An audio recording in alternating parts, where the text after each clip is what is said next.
ఉన్నది. ఆమె పేరు ఉత్తరాదేవి. ఆమెకు ఇది వరకు ఈ నృత్య గానాది విద్యలు నేర్పి ఉండలేదు.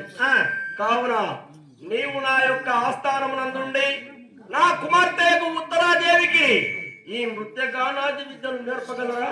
మహారాజా, వివాహమైన వారికి నేర్పను.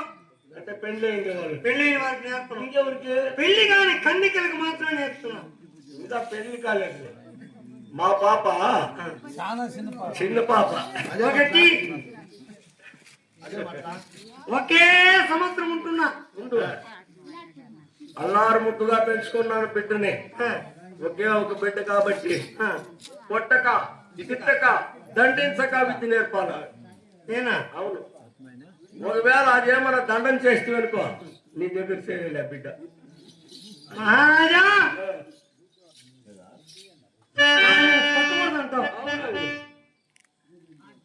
నీ పుత్రిక కాదు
చెంత చేరుస్తావో నీ కుమార్తె ఆనాటి నుంచి నా విద్య పూర్తి వరకు నీ కుమార్తె కాదామె నా కుమార్తెగా ఎంచుకొని గోపింపక దండింపక కఠిన శిక్ష వినర్పక ఆమెకి ఏ సమయంలో ఏం వనకూర్చవలను వనకూర్చి విద్యాభ్యాసం చక్కగా నేర్పుతున్నారు. అక్కర్లేదు జీతం లేకపోయినా ఎప్పటికీ ఉండండి. ఉండను పట్టుకోడు అంత వస్త్రం ఇస్తే చాలు. నా గడువు తీరిందనుకో, ఒక్క సంవత్సరం ఉంటున్నా, గడువు తీరిందనుకో, నీ ఆస్థానంలో ఉన్నా సరే లేకపోయినా సరే నీకు చెప్పకున్నా కూడా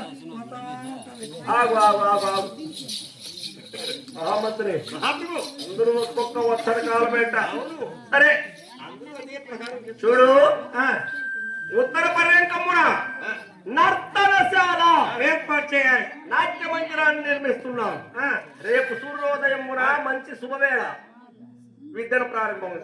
అలాగే శుభ సమయం చూసే విద్య ప్రారంభిస్తాం. ఆగు, విద్య అన్నావు కదా, అంతా ఒప్పితేనే నిన్ను